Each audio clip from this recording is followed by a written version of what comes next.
Tristen Law Show. If it's your first time here, welcome. If you've been here before, welcome back. I'm Tristen Law, semi-retired pro wrestler, and today, I'm your host. John Cena versus AJ Styles. Two names that define different generations of greatness. Clashing again after 7 years and somehow topping everything that they've ever done before. Crown Jewel 2025 from Perth gave us nostalgia, chaos, heartbreak, and the clearest sign yet that WWE's newest era isn't coming, but it's already here. And today, we're unpacking every emotion, every single piece of the story, and what these matches really meant, or what they mean, heading into Survivor Series.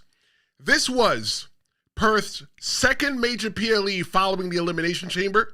The global crowd energy, it was electric just watching it. Major takeaways that we're going to be looking at is this classic between John Cena and AJ Styles, Seth Rollins' redemption, Roman Reigns' breakdown, and a divided bloodline. The Forbidden Door, it's finally wide open. I think they've broken the door off with TNA and Bullet Club's mentions.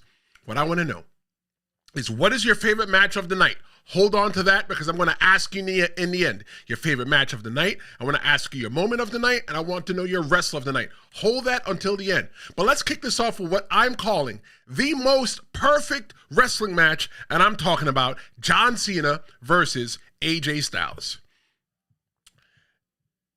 7 years later, this whole entire match is lightning in a bottle. When AJ Styles came out in his classic AJ Styles gear, all I said was, whoa, we've never seen that in TNA. We've seen the TNA a lot, but we've never seen this in the WWE. And this is from a guy. I am that guy where I watched tons of TNA. I lived in the Impact Zone. And when I saw that, the only difference between AJ Styles now and then is the long hair and maybe the age. But we don't talk about age right here. The crowd acted like it was a homecoming for AJ Styles. John Cena, he got his 100th PLE win with this historic moment in storytelling. This match here, I'm telling you, this match here is the perfect match for anybody who wants to be a pro wrestler, who is in pro wrestling school, or just for somebody who, you know what, you want them to fall in love with wrestling, or they fell out of love with wrestling. This is the perfect match. Cena, he used rivals finishers, and all that put his whole entire career into retrospect. The RKO, all right, maybe it wasn't the best RKO in the world, but the Sister Abigail, bravo. The Sister Abigail was on point, and it was awesome. Styles answering Cena's own moves with his own attitude adjustment, a little bit of sweet chin music. This was the match that there was no story going into it. They just put the match together. They just said, hey, on Crown Jewel in Perth, this is the match that you guys are going to get. No rhyme or reason. They never stood inside the ring. It's just because the fans asked for it.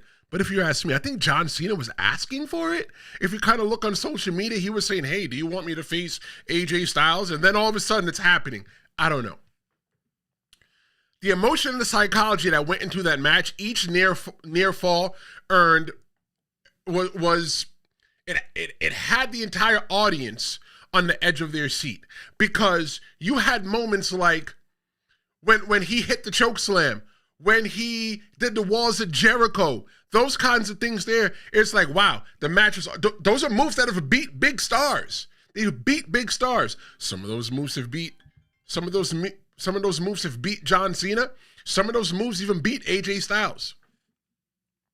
But I think that this match was the perfect match. The pacing, the match wasn't too fast.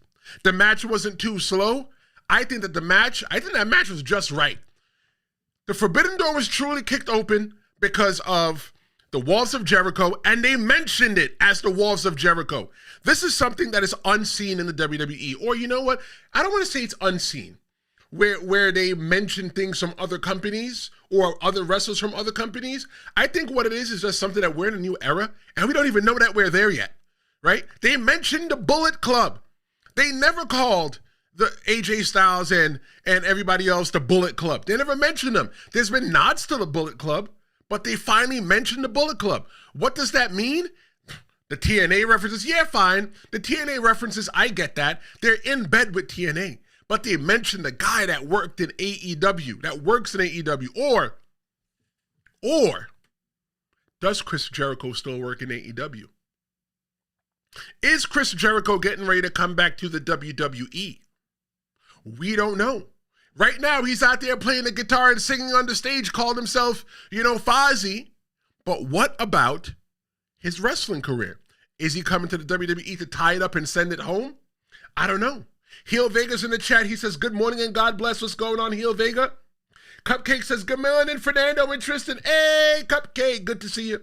Fernando says, Buenos dias, Tristen and Jess. It is just me today. Jess will be here tomorrow. We do another show tomorrow, live at noon. But this match, though, the post match respect, Cena helping up AJ, giving him a hug, it was a passing of the torch. I felt that, granted, AJ Styles said at the Perth Crown Jewel pre-show, or the hype show, whatever they called it, that he's retiring. He's retiring. 2027 is not going to catch AJ Styles being a pro wrestler. And I felt like John Cena, when he picked him up, when he gave him the hug, and they exchanged words that we didn't get to hear, I felt like it was more of a, hey, bro, now it's your turn to go retire. I have never, in my life, felt a retirement tour that was this much fun. We got AJ Styles and John Cena. Look, I'm not even going to lie. This is the match that we never knew that we needed. We never knew that we needed it. If I was looking at who was going to, wrestle John Cena on his way out, I would have never thought AJ Styles. But you know what? Whoever the hell thought of AJ Styles, they deserve a hand clap. This match, though, allegedly is going to be setting up Dominic Mysterio versus John Cena for the Intercontinental Championship. And in case you didn't know, the Intercontinental Championship is the only belt John Cena's never had. John Cena has had 26, 24, let's call it 25 in the middle, 25 other championship reigns, and none of them was the Intercontinental Champion. Do we want Dominic Mysterio versus John Cena for the Intercontinental Championship? I don't know. Here's the way I'm looking at this. John Cena's only got 4 dates now. And they're talking about is John Cena versus Dominic Mysterio at Survivor Series. So if that's the case, that only gives us what? One more date with John Cena? Because if my memory serves me correctly, it's Boston, it's the Garden, it's Elimination Chamber, and it's his final match. So how are we going to get to the final match? Every single day, the names change on who should be his final match. I've mentioned names like Gunther. The rumor and innuendo right now is that it's Gunther. I've mentioned names that is Karrion Kross. I've mentioned so many different names. Another name that I'm going to be mentioning that I've never mentioned before is Seth Rollins. The only reason I'm calling out Seth Rollins, that Seth Rollins could be the last person that retires with John Cena, is because at the end of the match, the Crown Jewel men's match between Cody and Seth Rollins said something. He said he's the greatest of all time. So there can't be two GOATs. There's only one GOAT available, one GOAT spot in this farm. So it can't be John Cena and Seth Rollins. Now maybe Seth Rollins going to go barking up the tree, and I don't know. But we're going to talk about Seth Rollins and Cody Rhodes a little bit later on, so make sure you keep that lock. But let me tell you this right here. In my opinion, this is just my opinion alone, John Cena versus AJ Styles is the best match in the whole entire retirement. I think out of all my favorite matches, this is the number one John Cena match I've ever seen in my adult life. My former match that I used to like, that was number one, was John Cena versus Triple H in Saudi Arabia. But John Cena versus AJ Styles in Australia is my number one favorite match. Was it great, though, this match? Was it great because of nostalgia, or was it great because of execution? Let me know what you think in the chat. Let's go ahead and see what we got. The chat's firing up. All right, let's start at the top. Everybody's exchanging salutations. I love it here. I love it here that you guys all come in and say hello to each other. We're building a community here. This is not just a YouTube guy that I just come in here and just talk. No, I'm a semi-retired pro wrestler. I'm a former radio guy, and I sit here in front of you, and I'm building a community where we could all come together. I love this. Heel Vega says he enjoyed Crown Jewel Perth. The crowd truly made the show extra special. Cena versus Styles stole the show 100%. Cody and Rollins was also really good. Thank you very much, Heel Vega. Fernando says the Australian crowd was fire. Yes, they were. Did you guys see at the end when Triple H was doing his little interview and everybody was saying that they want Edge, and John C. and Triple H was like, nah, y'all not getting Edge. And all of a sudden, everybody just started singing Edge's song or Cope, Adam Cope. I don't know what to call him these days. But let me tell you something. Even though Triple H said that we're not getting him, that doesn't mean that we can't get him. Maybe Tony Khan will make a phone call and says, hey, look, you know what? Can we work out something? Because let me tell you something. When I'm teaching people about business, everything is negotiable. If somebody came along right now and wanted to buy the Tristan Law show, that's not negotiable. But we can work together, though. Heel Vega says, I usually don't enjoy Tiffany Stratton's matches, but her and Vaquer's match did really well. Yep, and we're going to talk about that later on. Fernandez says, no, the IC championship is beneath Cena. He's a 17-time champion. I agree. So why is it that we're going to have him go face Dominic? Maybe because he could say he held everything? Maybe he's just trying to fill out his bingo card? I don't know. Very good there. Heel Vega says, keep Cena far away from Seth Rollins, please. Ooh, Cena and Seth Rollins is not a match that Heel Vega's looking forward to. Fernandez says that Braun or Gunther should be Cena's last match. I agree. I 100% that Cena should have a last match between Braun and Gunther. I agree. Maria's in the house. What's up, Maria? Heel Vega said if Cena's losing his final match, it needs to be against Gunther. If he's winning, it should be against Tristan Law.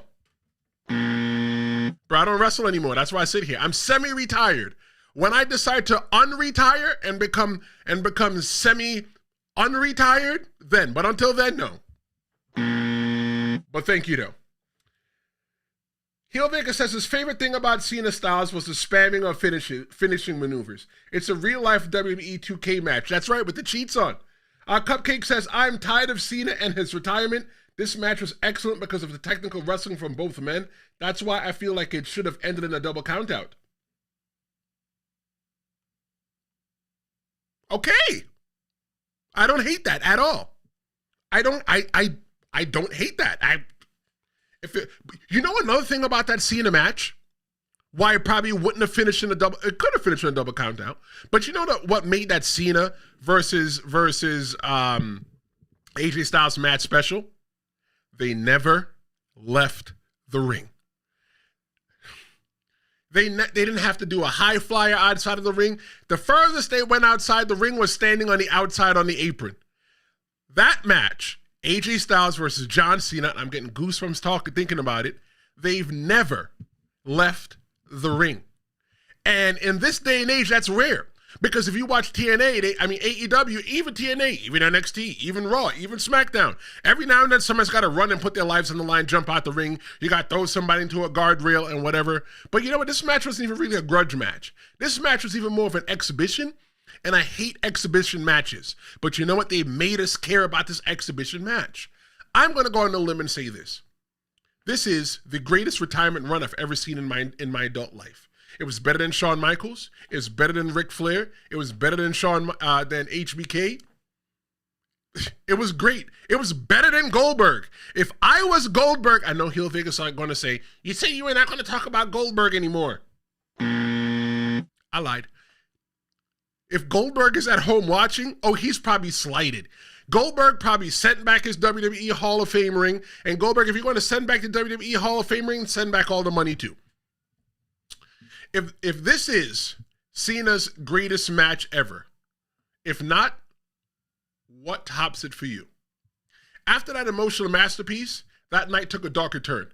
Roman Reigns found himself on the wrong end of an Australian street fight.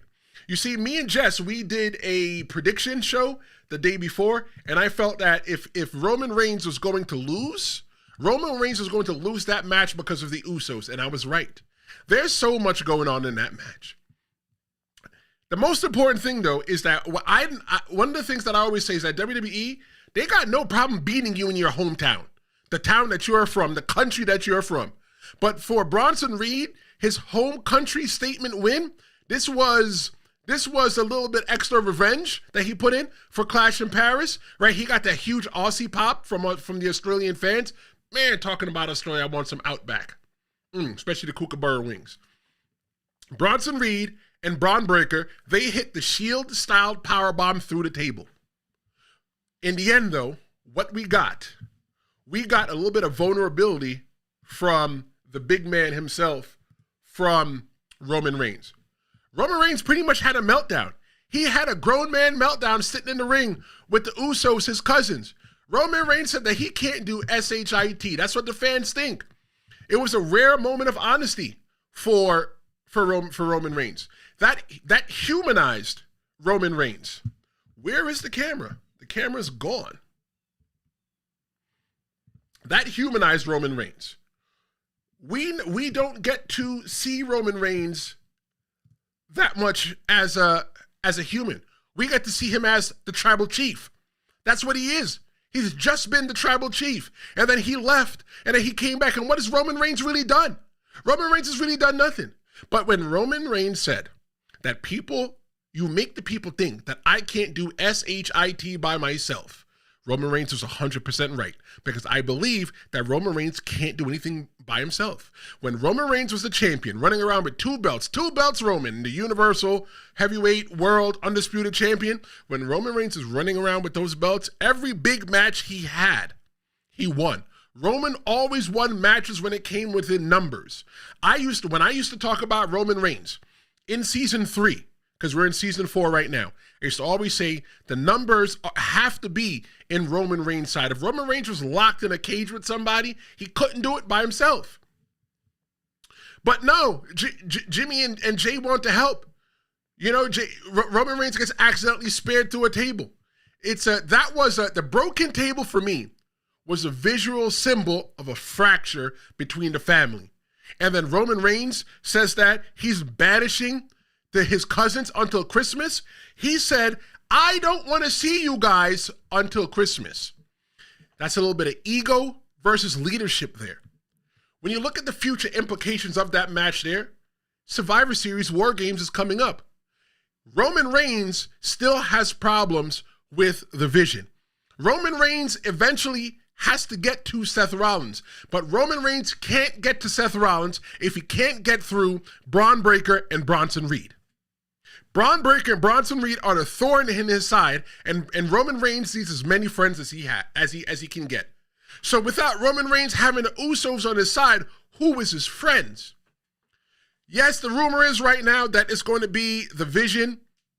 The Vision is going to be getting another person. It's supposed to be Austin Theory. And I think the reason why it fits is because he's a young, up-and-coming, hungry talent who deserves the opportunity. Maybe he needs to move away from Grayson Waller, way far from Grayson Waller. But if that is the case, there's going to be 4 people. There's going to be 4 people with the Vision. So maybe it's Roman Reigns. Maybe it's the Usos. Maybe it's CM Punk against those 4. I don't know. There's so much going on here. And I feel like this match definitely set us up for the fall. Let's give the chat some love. Of course, I knew it.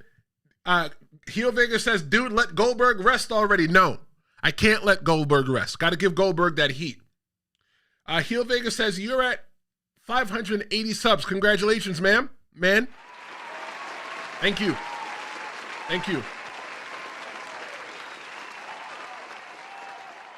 It's not easy being on YouTube. It's not easy getting subscribers.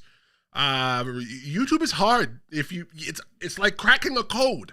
It's cracking a code. It's all about, I think one of the things about getting up to 580 subscribers is that last year alone, I got 400 and some odd subscribers in just like last year alone. And I think the thing about getting getting up to 580 subscribers is about being yourself. This is for anybody that wants to YouTube. Be yourself. Talk about what you're passionate for and show up for your audience and let your audience feel like they're part of the show. Everybody wants to be a part of something. They do. Everybody wants to feel like they're a part of something, right? That's why people join gangs. I'm not saying for you to join gangs, but that's why people join gangs, right? That's why people join, fraternal groups.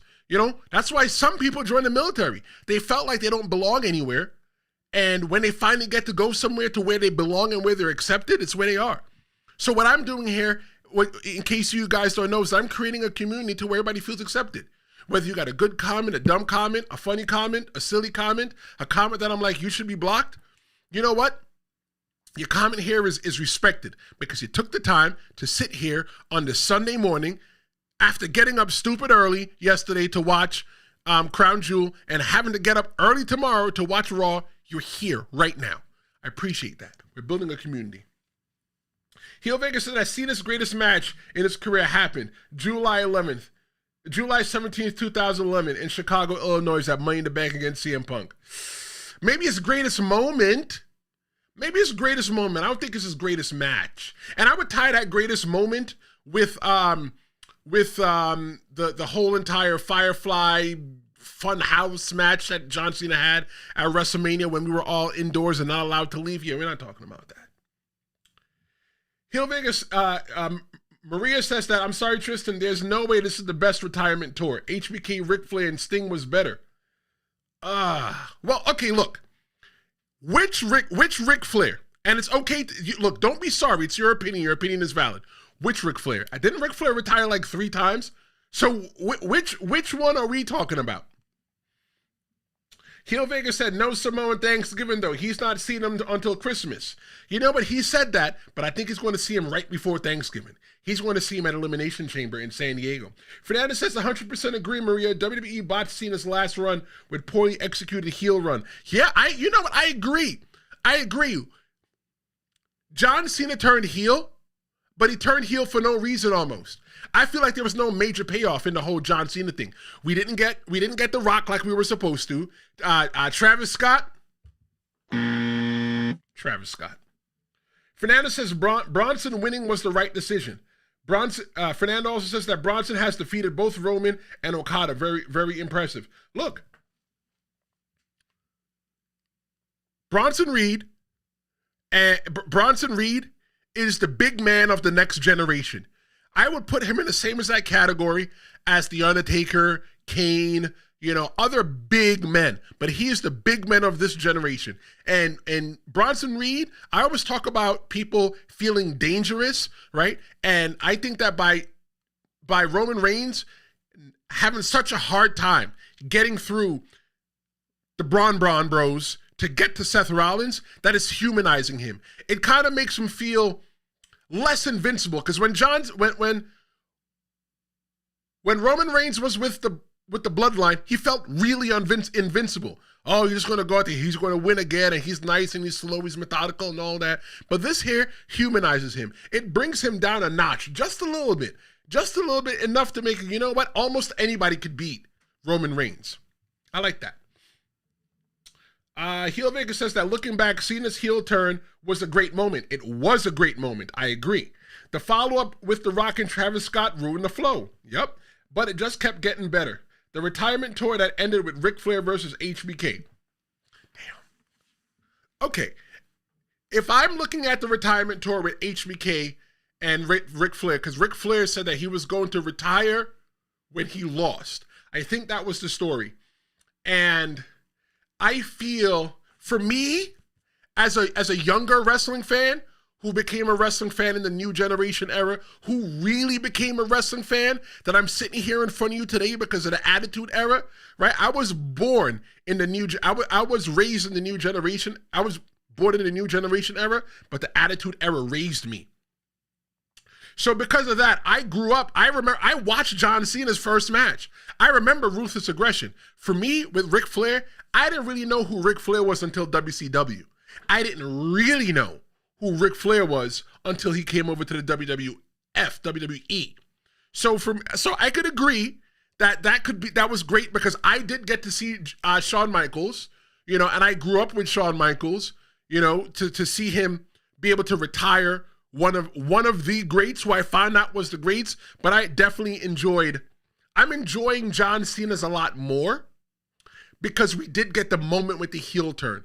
but I do hate the fact that The Rock was involved and Travis Scott was in there and we never got the payoff. For me, it just felt like it just something because, hey, let's turn John Cena heel. He's never been heel.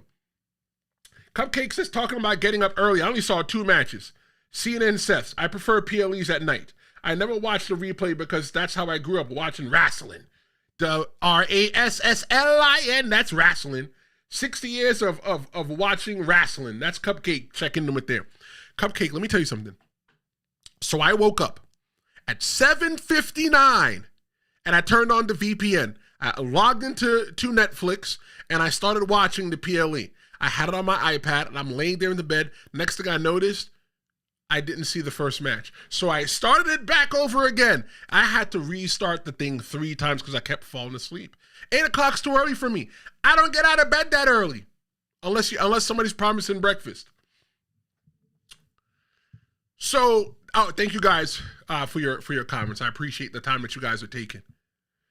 So, Roman Reigns, his cooldown period, what we're looking at right now, this whole cooldown period, it mirrors John Cena in 2012. In case you didn't know, the reason why we probably didn't get a lot of Roman Reigns this year or in the past couple weeks, and going forward, we might not be getting that much Roman Reigns.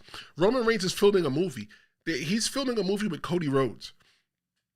Cody Rhodes is gone because he has a new kid, and he's got the Street Fighter movie along with Roman Reigns. Anybody that grew up in my era and played Street Fighter, remember that first Street Fighter movie with Raul Julia? And then you saw all the other subsequent Street Fighter movies that sucked after that? I think this one, they got it right. Jimmy Uso's lack of progression, though, I think that causes internal tension. Jey Uso became one of the biggest stars in the WWE after he left the side of his brother and left Roman Reigns. Roman Reigns was already the biggest star into the whole entire thing. But what happened with Jimmy? You know what I think happened with Jimmy? Jimmy should have left when his brother left. But nah, you wanted to stick around and still try to ride the coattails. Maybe the problem with Jimmy Uso is that Jimmy Uso is afraid to perform on his own. So because he's afraid to perform on his own, he's always needed somebody to watch his back. I don't know. The story that I see going into into the Usos and Roman Reigns and everything happening is that I see Jimmy being able to finally get his moment, but he's only going to get his moment because Jey and Roman are not going to be able to get along. Because look, Jey's smelling himself. Jey remembers what it was like to be the champion. He was up there on the championship mountain, but he was never at the top. He was never the face of the company. He was the face of probably pro wrestling, right, being the world heavyweight champion, but he was never at the top. Roman Reigns, on the other hand, has been at the top. He knows what it's like. So how are they all going to be able to coexist in the same exact place at the same time? That's what I'm going to be looking for. Paul Heyman got an influence. So where might he hedge in the whole entire thing? Maybe he'll go over there and say, hey, look, Jimmy, why don't you come over here with me? I'm building championship here. Why don't you come be a part of the vision? Can Roman Reigns rebuild the bloodline?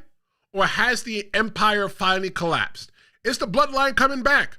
Well, the bloodline never really left, but are they coming back? Did you guys see the MFTs on SmackDown? Watch SmackDown. You need to get a VPN. The reason why you need to get a VPN is because I watch SmackDown Friday afternoon. I only got the VPN because a lot of you guys kept saying, go get the VPN, go get the VPN. I got it. But look, from destruction to disconnection, the women's Crown Jewel match, I think for me, maybe it struggled to connect with the fans, but I want you guys to know that November 6th, I'm doing something really special, and I want to talk to you about it for a little bit. Check this out. Thursday, live like never before. It's StreamA-Mania. 5 hours, 5 blocks, 1 pro wrestling super stream. WWE, AEW, TNA, nothing's off limits. Hour 1, I'm kicking things off solo. Hour 2, Jess the Yaptain. She joins me to talk women in pro wrestling. Hour 3, a debate you don't want to miss. Hour 4, our main event feature. And Hour 5, I'm closing it down. After dark, one-on-one with you. It's live, it's raw, and it may never happen again.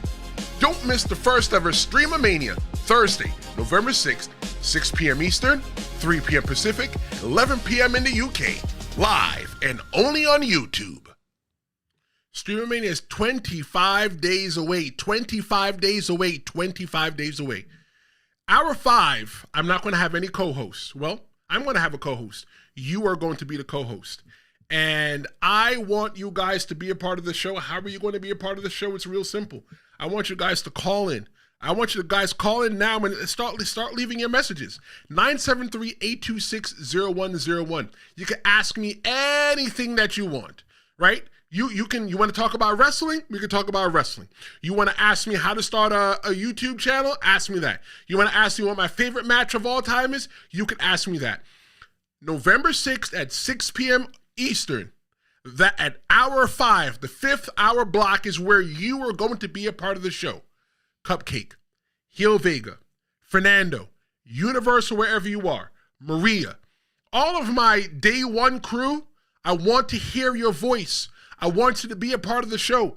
973-826-0101. The promo hotline is open now. You can call after we're done with the show and start getting your messages in. And you make your message fire. Tell me your name. You don't have to tell me your real name. If you want to be called Cupcake and you want everybody to know that you're Cupcake, use that. You want everybody to know that you're Heel Vega, say Heel Vega. Don't use your real name. Fernando, I think Fernando's his real name. Fernando, just say Fernando. 973-826-0101. Give me your name. Tell me where you're calling from and ask me anything. You want to be a part of the Tristen Law Show? This is your opportunity. Don't miss your opportunity to be a part of the Tristen Law Show. StreamA-Mania, 25 days away from today, November 6th, 6 p.m. Eastern, 3 p.m. Pacific, and 11 p.m. for our friends over in the UK. StreamA-Mania, I can't wait for it. Let me go back to the chat real quick because today what we're talking about is the Crown Jewel in Perth, about the results, the reactions, the review, the recap, everything that happened in Perth. And I saw a really good message that I didn't see before. And it was from Heel Vega. Heel Vega says that Jimmy's the biggest star in the tag team. Jay's the biggest star when he's solo. Jay can thank Roman for that. The I Quit match put Jay on the map. Thank you for your comment, Heel Vega. If it wasn't for Jay Uso going on to go do his own thing, I would have never been able to tell the Usos apart. For me, it's like the Bella twins. Don't ask me who is who. I know one is married to Daniel Bryanson and one was engaged to John Cena. I don't know who is who. I still don't know who is who today.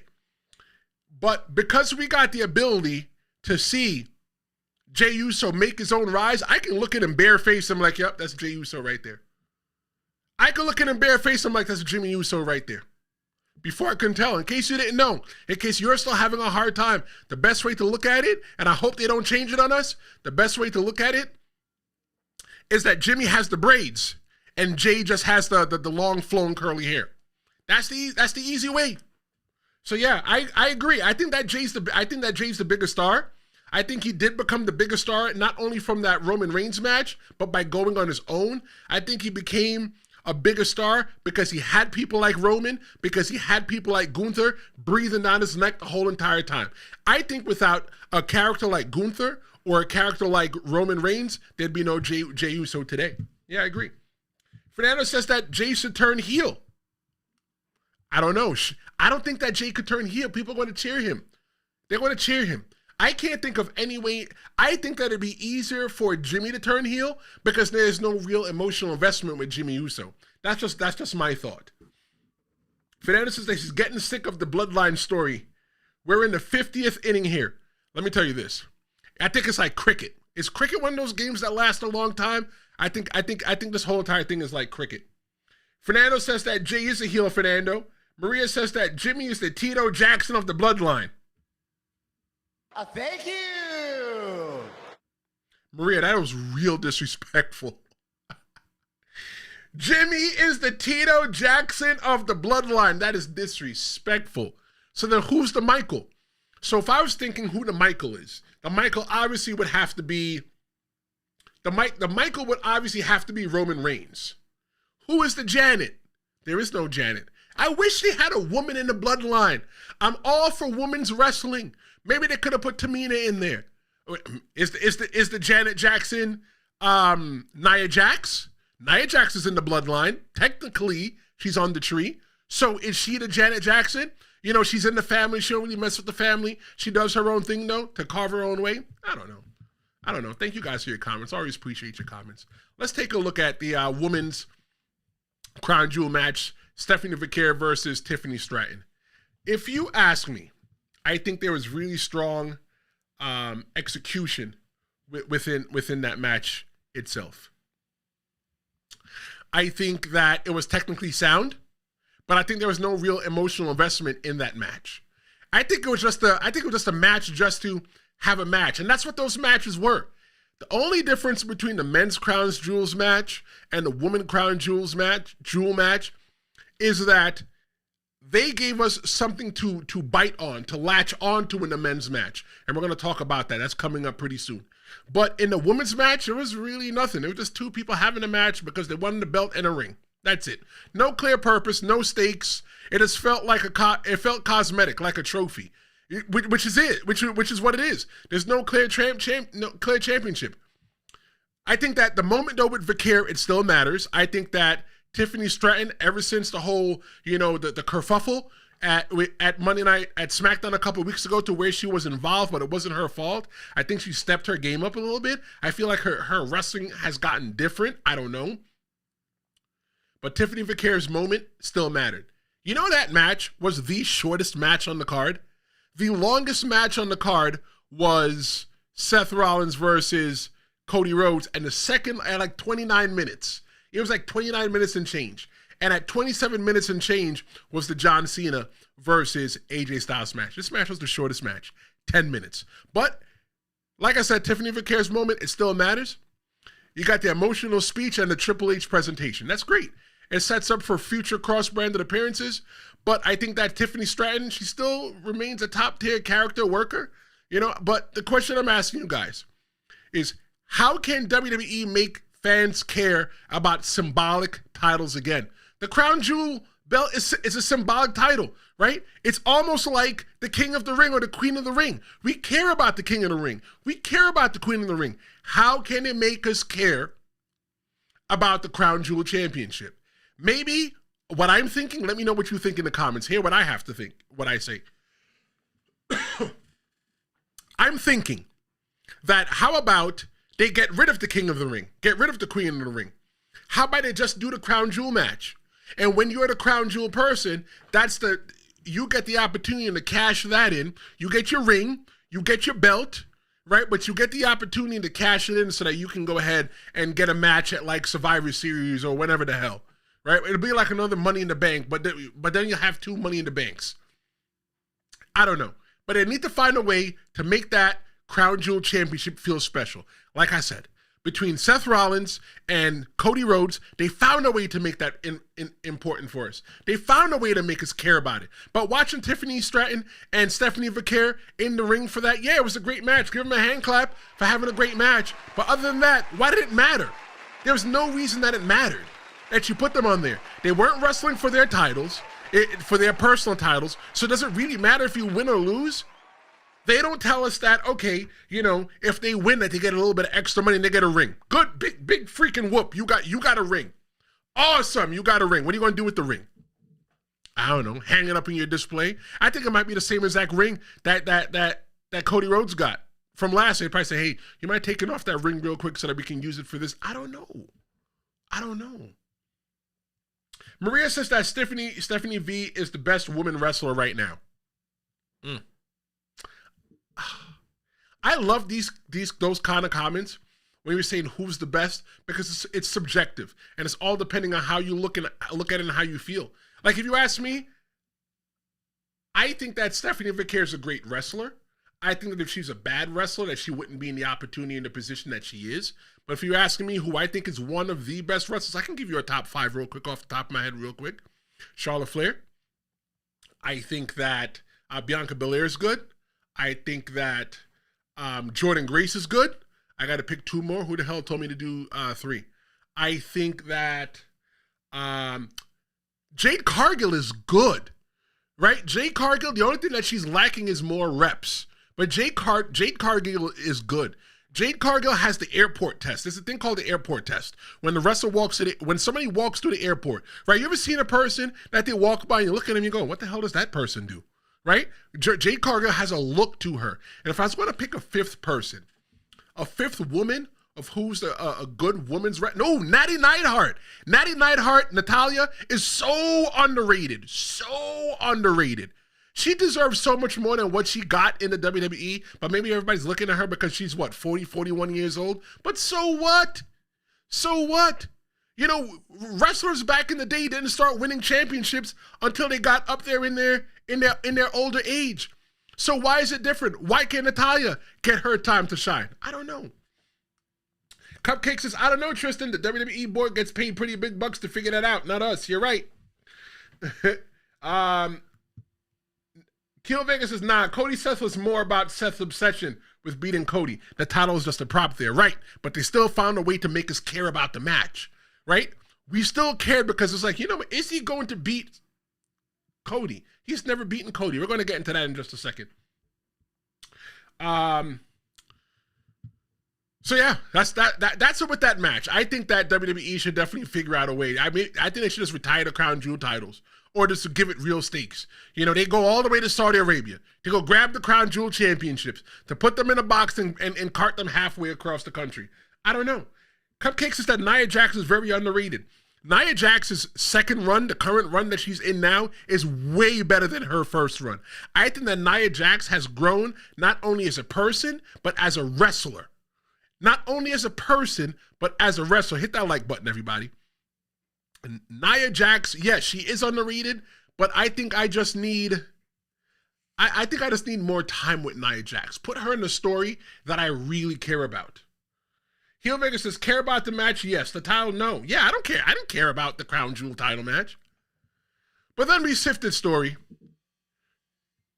to the hero, hometown hero, and a storyline that's far from over. What I'm talking about now is Rhea Ripley and Io Sky, their win over the Kabuki Warriors. I think the roof blew off with the hot tag. You got to see Rhea Ripley in there, hometown girl. Io Sky's chemistry with Rhea, it feels organic, but it's also dangerous. And Asuka's growing resentment, Io celebrating with Rhea in the ring, that's emotional betrayal. Kairi Sane's been saying for weeks, that's our family. That's our family. And she just turned her back on them. I think it's a future for Io Sky to turn her back on Rhea Ripley. Rhea Ripley needs to mind her business. Why is Rhea Ripley even in the middle of that? Yeah, maybe it might have been she was getting jumped by the Kabuki Warriors and whatever, but you know what? She could have took her licks and just kept on moving. Rhea, nobody sent for you. Let those women figure out their beef by themselves. Why are you in it like salt, like water? You don't belong in there. And because of that, Rhea Ripley, she's going to get beat. She's going to get beat up by the three of them women, and she's going to be so mad. But who is going to help Rhea Ripley? Rhea Ripley doesn't have many friends right now. Bianca Belair's out. That could be a friend for her. Maybe she's going to have to find a friend in the least unexpected place. She don't got no friends. Ever since Rhea Ripley left the bloodline, I think she's been searching for her family. And maybe she's like, hey, well, I don't got a family, but I got a sister out of Io Sky. I don't know. Cupcake says that we know that Rhea and Io would win because of them being in Australia. Yes and no, Cupcake. Yes and no. They've beaten people in their own hometown. The Brooklyn Brawler, granted, the Brooklyn Brawler is not a good, comparison here. But the Brooklyn Brawler has lost in New York City. They beat people in their own entire hometowns. It's a feel-good moment, right? But what's even better than, this is me thinking as a promoter and a little bit as a heel, beat the babyface in their town, make everybody upset so that the next time when they come back to the town, you give them the win again. I don't remember the last match in Perth, in Elimination Chamber, if Rhea Ripley won. It might have been Elimination Chamber. I'm not sure. Let's see what else we got in the chat. Cupcake says, no, not in this situation. Maria says that Nia Jax gets too much criticism. You know, Maria, I'm going to be honest with you now. I feel, and I hate this so much. I hate it so much. I feel that wrestlers personally come in all shapes and sizes. Wrestlers are people. They're athletes. And I feel that Nia Jax doesn't get that love because she's a big girl. There's nothing wrong with being a big girl. Big girls need love too. But I feel that because she's not a Barbie doll, because people don't find her pretty and stuff like that, people hate on her. Let me tell you something. Not that Nia Jax is cute. Nia, if you're not Nia Jax, if you're not doing anything, Nia, give her brother a phone call. 973-826-0101. Nia Jax, call the promo hotline. Holla at your boy Tristen. But I think that's why people don't like Nia Jax. They feel like that she's big, she's clunky, but Nia Jax, she's an athlete. For a person of her body shape, her body size to do what she does, she has to be in some kind of shape. Nia Jax moves much better in this version of herself versus than when she was first there. Nia Jax was a star in NXT. She came to the main roster in WWE, and I think she got bumbled and fumbled a little bit. Nobody had this much stuff to say about Nia Jax when she was in NXT, but now everybody got something to say about Nia Jax. So yeah, I definitely think that Nia Jax gets a lot of criticism because of her body type. I don't know. Let me see. Okay, now they're roasting me. Heel Vega said, no, bro. Rhea left the Judgment Day, not the Bloodline, bro. You know, I wrestled. I got hit in the head. Sometimes I forget things. But yeah, you're right. Heel Vega said, Nia Jax is a beautiful woman. Yeah. The bulk of her criticism is in her presumed intentional lack of care for her opponents. The person that should be caring about the lack of the care of the opponents should be the other wrestlers. I think that Nia Jax is beautiful. When you look at her modeling photos from 10 years ago, some of the modeling stuff she did before, let me tell you, Nia Jax is beautiful. Nia Jax is just as beautiful as Bianca Belair, just as beautiful as Tiffany Stratton. Look, stop body. People, I just think, look, it's like this, all right? I remember American Idol. There's a season of American Idol when I was looking at it, and one person sang better than the other. I can't remember who, and it's in a music show. We're not going to go too deep into it. One person was better, obviously, than the other person, but they voted for the other person. America voted for the other person, right? They say that pro wrestling is a very visual business, that people will vote, or people like the people that look, brolic. They look athletic. But because you don't have abs doesn't mean that you're not athletic. Because you don't have abs, it means that you starve yourself sometimes. I had abs and I didn't eat much. Cupcake says, I agree, Tristen. Nia Jax is very beautiful. She's discriminated against all the time. Yeah, she's very beautiful. Maria says that Io Sky and the Asuka story is the best thing since the Bloodline. You know what? I agree, Maria. I didn't really care about the Bloodline. I'm sorry. I didn't care about Asuka since she came back. I didn't care about Io, and I didn't care about Kairi Sane. I hated the name of Kabuki Warriors. I always felt that it was goofy, but I felt like what they're doing now is they're rewriting the whole entire thing. I love what is happening with Asuka. Asuka is so narcissistic. It's all about her. But if you understand the Japanese style of pro wrestling, to where the young boy or the person with the least amount of experience is supposed to show the OG. It's supposed to show the older wrestlers respect. And I think what Asuka is feeling, that she's not getting the respect that she deserves from Io Sky. I love it. When the Kabuki Warriors were on the television, I just go find something else to do. Now when I see the Kabuki Warriors on the TV, or I see Io Sky on the TV, I'm watching. I want to see what has happened. They've gotten the emotional investment in me. That's the thing about pro wrestling. Pro wrestling's all about emotional investment, right? It's the reason why you care.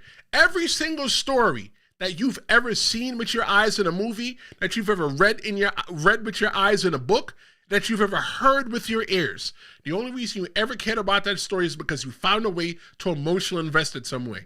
You hear a story on the news about a kid that got hurt. Look, I am emotionally invested in kids when and I don't want people to hurt them because I have a son. I have a kid. And I always think, man, what if that was my kid? right? I'm emotionally invested in those kind of stories because I can put myself in the shoes of the parents. When I hear stories of, people, winning the lottery, all right, I can't put myself in there, but I emotionally invest myself into the story because I want to hear how they did it. Maybe I could win the lottery as well too, So I'm so emotionally invested in what's happening with the Kabuki Warriors, including Io Sky, that every single time I see them on the TV, I'm paying attention.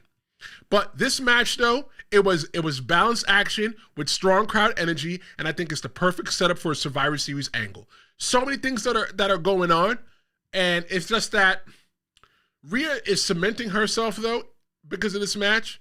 She's cementing herself as WWE's most consistent performer, above the men and above the women. Is Rhea Ripley building allies, or is she collecting targets? Is she keeping her friends close, keeping her enemies even closer? I don't know. Rhea Ripley belongs to the championship run. And I think it's the same exact thing with Rhea Ripley and Roman Reigns. They had the championship way too long that you just can't make them just be the champion all the time. But I'm going to go out on a limb here. I wouldn't be surprised if Rhea Ripley wins the Royal Rumble. Fernandez says that Nia was a model for big woman before wrestling. She sure was. Thank you. Hill Vega says that everything Io Sky is great except when she's champion because Triple H seems to hate booking his champions to wrestle unless their names are Cody Rhodes versus Seth Rollins.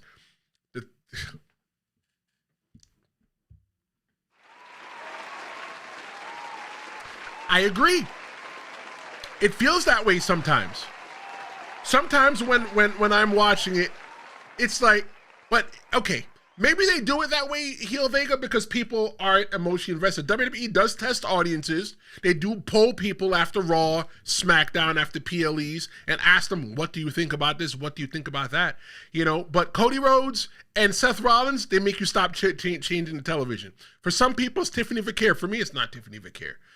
For me, it's not, for me right now, I don't think there's a good world champion for the woman that I'm invested in. I was 100% invested in Naomi. Why was I invested in Naomi? Because as a semi-retired pro wrestler, host of the Tristen Law Show, I was invested in Naomi because I know what it's like to work your way up, to have to go and reinvent yourself. You know how many times I reinvented the Tristen Law Show before I could sit here with you now? I challenge you, please don't do it. I challenge you, please don't do it, to go back and look at the first season of the Tristen Law Show. It sucks. If you look at season 2 of the Tristen Law Show, you couldn't look at season 2. You can only listen, season 1. You can listen to season 1. But go look at season 2. It sucks.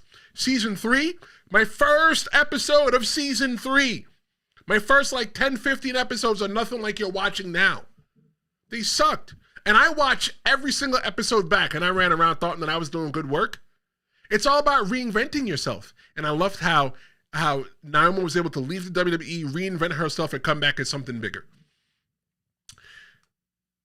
Heel Vega says that, Talia Jeanette is here. What's going on, Talia? She says, I told y'all Io Tyler run on the main roster was basura. That means garbage in Spanish. She might be a luchador. Heel Vega says that Rhea is presented as above the title because the first thing women champs want to do is wrestle Rhea immediately. Look, man, if you want to be the main person, what you have to do is you have to go for the top, right? Because whether Rhea is the champion or not right now, who is the top woman right now in the WWE that doesn't have a championship? I think it's Rhea. It's Rhea. So if I'm a woman, and I wish that Jess was here because she could speak for the woman, that the top person I need to go for is Rhea Ripley. There's nobody bigger than Rhea Ripley as a woman. I mean, unless you're Nia Jax, but Nia Jax, hey girl, give her brother a phone call, 973-826-0101. But let's take a look at this. We're gonna move on to the close of the show of Crown Jewel. The Visionary is finally seeing his redemption. What I'm talking about now is that this match was the only Crown Jewel match that I cared about. The only Crown Jewel championship match that I cared about. Cody has a 0-3 record Well, Seth Rollins has an 0-3 record, right? Because he finally beat Cody, because Cody beat the brakes off of him 3 times, right? Cody Rhodes beat the brakes off of him with a torn pec.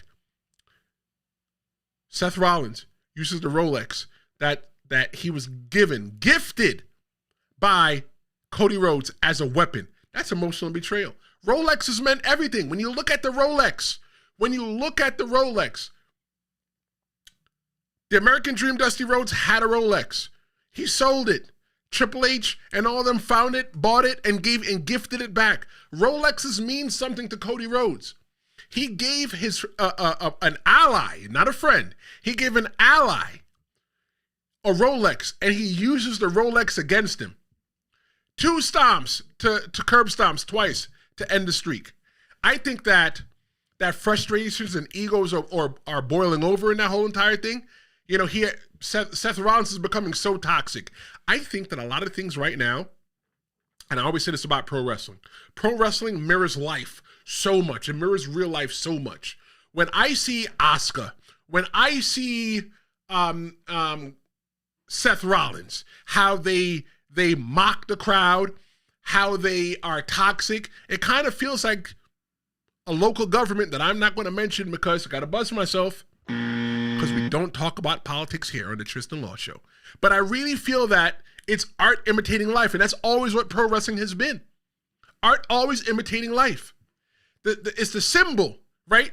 It's the symbol with what Asuka's doing, with what Seth Rollins is doing. It was the symbol of them losing control. But Seth Rollins winning may cost him his sanity. Why? Let me tie in Braun Breaker. I feel that with this whole entire thing, the mindset that Seth Rollins was in going into this match, Seth Rollins was on the stage at the Crown Jewel pre-show, right? The little hype show that they did yesterday morning, yesterday night, whenever they did it, before Crown Jewel. Paul Heyman gave the microphone to Seth Rollins, but Seth Rollins didn't take the microphone. He walked away. There's been times, sometimes you got to watch Paul Heyman's face. That's why I love this new generation of wrestling. You can't just listen to it, you have to watch. But you can't watch the characters that are on the screen, you got to watch everybody behind them. I feel 100% that Braun Breaker is like the young man that tries his daddy because now he's big now. He's no longer a little boy. So he feels like he can try Seth Rollins. But you know what? Paul Heyman is calming him down, right? Braun Breaker's a loose cannon. When Paul Heyman is trying to handle business and he has Seth Rollins there, Seth Rollins' mind is not here. Paul Heyman will bet his money on what's going to get him the most money. Storyline, of course. And getting the most money is putting himself with the best talents. And one of the best talents he could have put himself with was with Seth Rollins to pick new people for the future. Maybe Seth Rollins is being used the whole entire time. Maybe the only reason that Paul Heyman chose Seth Rollins is because he knows Seth Rollins is older. He knows Seth Rollins is going to be going out the door, but Seth Rollins has a good eye for talent, right? He helped put together the Shield, right? Or who was in charge of the Shield, doesn't matter. But the thing is that Paul Heyman could have possibly used Seth Rollins to find 2 of the most top talents, now maybe 3, with them saying rumor and innuendo is that Austin Theory may be going over there. Look, I wouldn't be surprised if Austin Theory shows up in division and Seth Rollins didn't sign off on it. It was something that Paul Heyman signed off on. I don't know. Is there going to be a civil war between division that starts at Survivor Series? I don't know. The thing about Cody, though, is that Cody remains beloved. The loss won't hurt him. There's 2 reasons why that loss won't hurt Cody Rhodes. Why? Because it means nothing. Talia Jeanette said on Friday, I believe it was. Yeah, I think it was Friday. She said that, well, isn't Drew McIntyre chasing Cody? No. Cody and Drew McIntyre got beef with somebody else now. But now my whole entire thing now is Jacob Fatu told Cody Rhodes that when you're done with Seth Rollins, I'm coming for you. That's a match that I want to see. But his win at Crown Jewel, it feels so hollow. He proved a point, but not a legacy. Let's give the chat some love. Maria says that Seth is the best worker in wrestling. dispute that. No, not at all. Not at all. Cupcake says, I love Seth. He's definitely one of the dirtiest players in the game. Yeah! Talia said that people give AEW hell, but AEW got folks off the indies and put them in matches. People talk about now because they don't watch indie wrestling. Yeah, you're right. You're right. You're right. Thank you for that comment. Cupcake says, I feel that Nia tries to reinvent herself, but WWE just shoots her down. I hated the thing when she was walking out there talking about, oh, my hole or my butt or whatever it was. I hated that so much. So goofy. It's so goofy. See, I love it when people come into the chat and everybody just says hello. Talia says hello and Nia Jax says hello as well too. Talia says that the other problem in WWE is that WWE wants to reuse, recycle, and repeat things. How many times do I want to see Rhea wrestle the same people? Then who can she wrestle? Maybe she could wrestle somebody like Jordynne Grace. There are people that are in NXT right now. The thing with the women's roster is that there are people in the main that are wrestling in NXT right now that are going to be moving up pretty soon, and it's going to give a new fresh faces of people to wrestle. I heard that Lash Legend might be coming up to the main roster. I can't wait for someone like Jordynne Grace to come up there. Jordynne Grace versus Rhea Ripley is money in alone. Don't even give them the belt. Don't even give them the belt. And I've been following her for a long time, and I'm talking about Jordynne Grace. Fernando says that Cody may be the QB for WWE, but Seth is the MVP of WWE. Yeah, I can't disagree with that. Maria says she 100% agree with Talia. AEW is dope. You know what though, Maria? I tried to watch AEW. I just can't get into it, Maria. I watch it, but I just can't get into it. I know people say they want more AEW, but I promise you guys this. In the future, there's going to be so many different shows on this channel, and I won't be hosting all of them. I'm on the road to finding another woman, because what I want is a woman's only show to where they come in and they just talk about pro wrestling from a woman's perspective. I'm interested in hearing what they have to say. I am interested in having a show on this channel where they come in and they talk about AEW. AEW needs some love too. It's a different style of wrestling. It's like fast food. You can go to McDonald's or you can go to Burger King for a burger. The burgers are not made equally, and they all speak to different people. So yeah. Cupcake said, did Rhea wrestle Nia? Yes, I think so. Or maybe they haven't yet. I don't know. Somebody go to the Google machine and check. Talia says, I don't understand releasing Maria's side. I don't get why Melanie is the TNA champ and leading that when she is still on NXT. Jade should have went to NXT and ran a few fades. You know what it is about Jade? I think they gambled really big in Jade, and when Jade came in, she wasn't what they thought she was going to be. But there's still so much upside when it comes to Jade Cargill, and that's why she's still there. I think that Jade Cargill has a place in WWE. I think that a rumor in the window, I heard that Jade Cargill has wrestled as many matches in WWE that she's had in AEW. I don't know. If that's the case, then I think the math is crazy in itself. But I feel that Jade Cargill has a future, and I felt that if Bianca wasn't hurt or out, I'm not sure if she's still hurt with her thumb that she hurt at WrestleMania, and if Naomi wasn't out right now because she's pregnant, shout out to her being pregnant, I think that we would have gotten a lot more depth in that story, and we didn't really get it. So, did Seth prove that he's better or just more desperate? I don't think that's... Yeah. Cody Rhodes is the QB. Seth Rollins is the MVP. But I don't think with that statement that Cody Rhodes is lesser than Seth Rollins. I think that Seth Rollins proved that he's more desperate to win. Seth Rollins didn't need to win. Seth Rollins' ego needed to win. Seth Rollins' ego needed to win because he's being watched by the Bron Bros. And you come up short? How can you be the leader of the group and you come up short? I think that's a problem. The thing is that, let me ask you a question. Is Seth Rollins becoming the villain he once fought against? You see, the thing that I love about storytelling is that storytelling has an external conflict and internal conflict. And I think we're going to see a lot more internal conflicts. Like we're seeing internal conflict with Bayley right now. What's going on with Bayley? Does Bayley need therapy? Bayley, if you need therapy, you might need to go talk to AJ Lee. So, is Seth Rollins becoming the villains that he once fought against? Yeah. Yeah, Seth Rollins has become really desperate these days. And will the desperation continue? Is it something that's just going to drop off? Are we still going to get more? I don't know. We just have to keep our eyes checked, keep our eyes peeled. But all right, one of the things that I like to do, I'm going to go into the chat, but one of the things that I like to do after every PLE, I like to know 3 things. I want to know your match of the night, I want to know your moment of the night, and I know your wrestler of the night. All right, so let's get ready and start dropping your match of the night in the chat, and I'm going to read them off and make you a part of the show. Let's give the chat some love, give you guys some time to type that in. Talia Jeanette says, cheer for therapy. Yo, straight up, Talia, I feel like I became a better person because of therapy.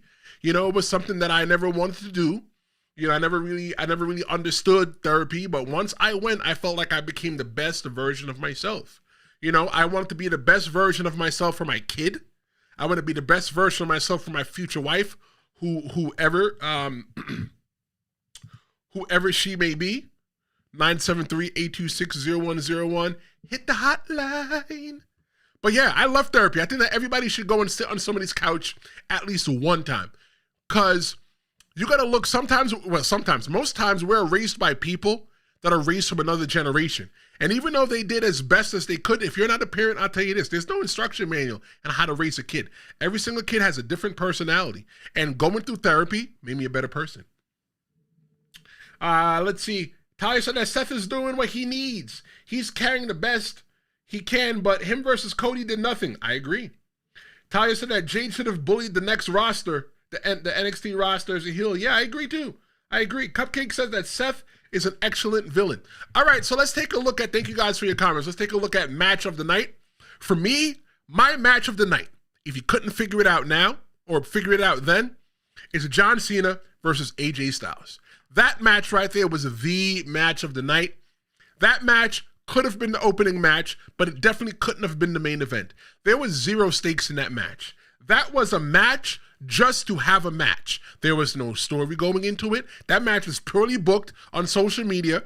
And then we all of a sudden got told about it on WWE. Hey, John Cena's going to be wrestling AJ Styles. And we got the greatest match. We got between AJ Styles, the match that we never knew that we needed.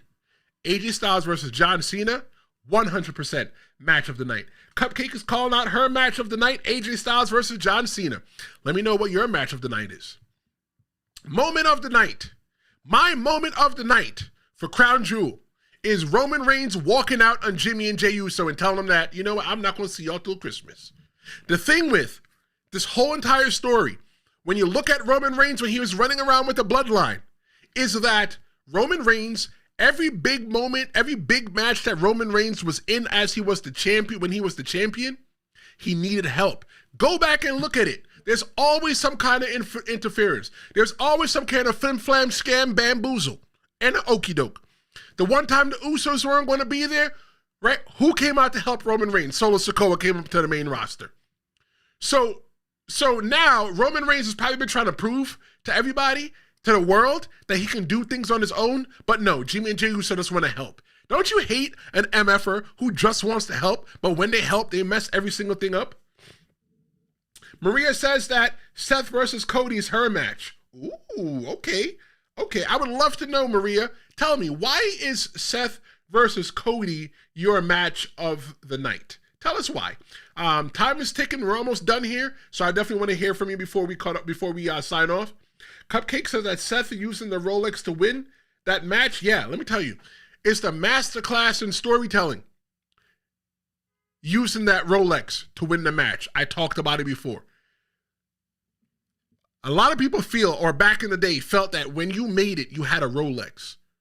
The American Dream, Dusty Rhodes, the father of Cody Rhodes, had a Rolex. Sold the Rolex because times were hard. Triple H and them found a Rolex, got him the Rolex. what Cody Rhodes did for everybody that helped him at WrestleMania to finish this story. He gifted them all Rolexes of their own. For Seth Rollins to use that same exact Rolex and win a match with it? Let me tell you something. I always tell you that I always say that Cody Rhodes is naive.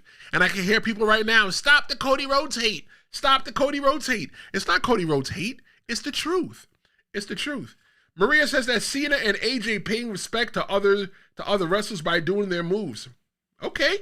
Yeah, I can see that. 100%. Let's see. Wrestler of the night. Look, a lot of you guys might disagree with me. And I think this is going to be the one where we're all going to be divided here. There were so many different wrestlers on the Crown Jewel card. And Maria, I just saw your message come in. I'll go back into that in a second. So drop your messages in. I want to know your wrestler of the night, your moment of the night, and your match of the night.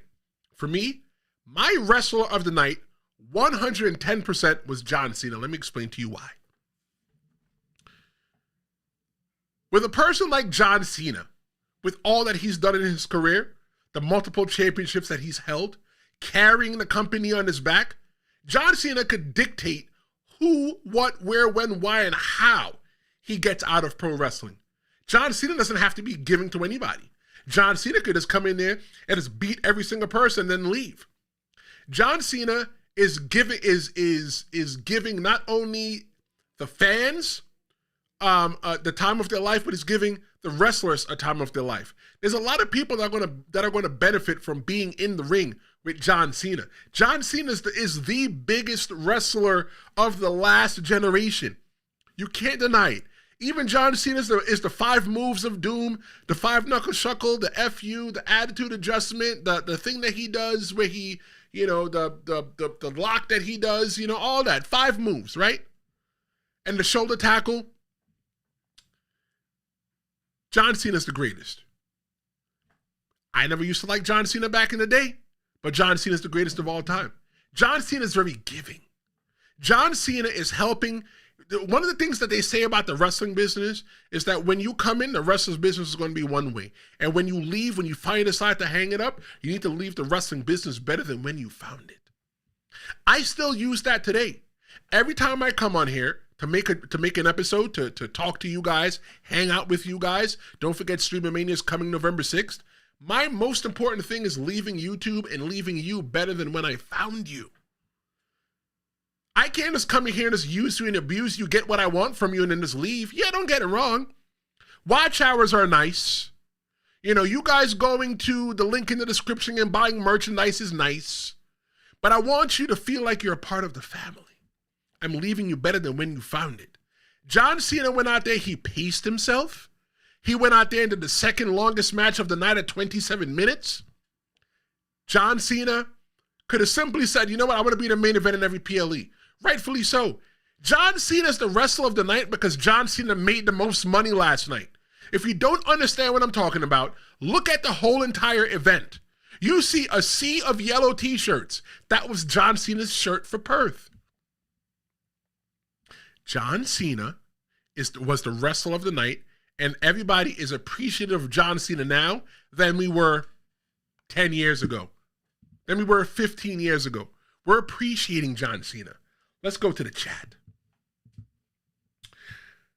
Cupcake says AJ Styles the phenomenal one. Let's see. Maria says that Seth versus Cody felt more like a match. Cena versus AJ was mostly a spot fest. I can't disagree with that. I can't. It was a spot fest, right? But unlike a normal spot fest, because in pro wrestling, when you say somebody had a spot fest, it's usually not a good thing, right? But I think that all of their spots, it's still weaved into a story. It wasn't just a bunch of people just going out there and just punching out the bum card and killing themselves, but I think that, yeah, it was a spot fest, but I think it was a classy spot fest. I agree. Cupcake says, no, he's not the greatest of all time. All right. Fernando says that Bronson Reed pinning Roman is his moment of the night. You know what's funny? Yeah. Because since Roman Reigns has been back, they said, what, only 2 people have pinned him and Bronson Reed is the second person? Yeah, that's big news for Bronson Reed. Maybe Bronson Reed's the one that retires John Cena. Maybe Bronson Reed gets his rub to be in that next generation from Roman Reigns, and Braun Breaker can get his rub from going and standing toe-to-toe with John Cena. I don't know. I'm just freestyling here. I'm freestyling. Cupcake says, I thought we were just talking about wrestling ability. No, well, you know what? It's subjective. When we're talking about wrestler of the night, your wrestler of the night, your moment of the night, your match of the night, that's all on you. You know, we can debate it. Whoever you decide is your match of the night, you decide is your match of the night for whatever reason that sits in your heart. Your wrestler of the night, you find out whoever your wrestler of the night is in whatever you decide it to be. We'll debate it, right? We'll debate it and have a little bit of fun with it. But yeah, whatever you choose is what you choose. Fernandez says that Stone Cold is the greatest of all time, not Cena. Stone Cold saved WWE from going out of business. You're right. I think that, look, there's a lot of people running around in this goat farm, okay? Definitely Stone Cold Steve Austin is the greatest of all time. The Rock is the greatest of all time. You know, The Undertaker, I think he's the greatest of all. I think one of the greatest characters of all time is The Undertaker, and without The Undertaker, there'd never be no Kane. Kane would still be in dentist school trying to figure out how to make dentistry work. 100%. Tomorrow, we're going to be back. Jess should be here. We'll be back about noon. Make sure you subscribe. Make sure you hit the bell to get the notification that when the Tristen show goes live that you are there. But Crown Jewel 2025 proved that when WWE says that they're open for business, they mean it. John Cena and AJ Styles gave us a masterclass in storytelling. Roman Reigns, he looked human. Seth Rollins, he looked obsessed. And Rhea Ripley kept Australia on his feet. If this is just a setup for Survivor Series from Monday Night Raw, then the next chapter might be WWE's most chaotic yet. Let me know what you think about WWE Crown Jewel. We had a poll going on. I didn't mention the poll much. Did you love it? Did you hate WWE Crown Jewel? 43% said that they loved it. 43% said it was just okay. Nobody hated it, but 14% didn't watch. If you didn't watch, go get a VPN. I'm telling you, go get the VPN. You know what I'm going to do? Check this episode. Okay, if you're watching it on demand, you can just go check you can just go check the comments right now. But after I'm done with this episode, I'm going to update it with my link, and I want you to go try out NordVPN. No, they're not a sponsor. No, they're not paying me. It's just the VPN that I use. Every time that I watch Raw now, I watch Raw on Netflix. I watch SmackDown on Netflix. I watch NXT on Netflix, and I watch the PLAs on Netflix. I'm broke. I don't have $30 extra to throw away. So because of that, I canceled the cable, and I'm finding shows in other countries that are not exclusive to America that I'm loving. So make sure you check that out. Well, thank you so much for joining us. This was our Crown Jewel in Perth recap and reaction show. Let me know how I did. Tell me in the comments. This is the Tristen Law Show. I'll be back tomorrow, 11, 12, and we're going to have another show, and Jess the Yaptain will be here. Don't forget, November 6th, StreamA-Mania. I'm Tristen Law. This is the Tristen Law Show, and I'll see you next time. Flashing red lights, driving at night, windowless.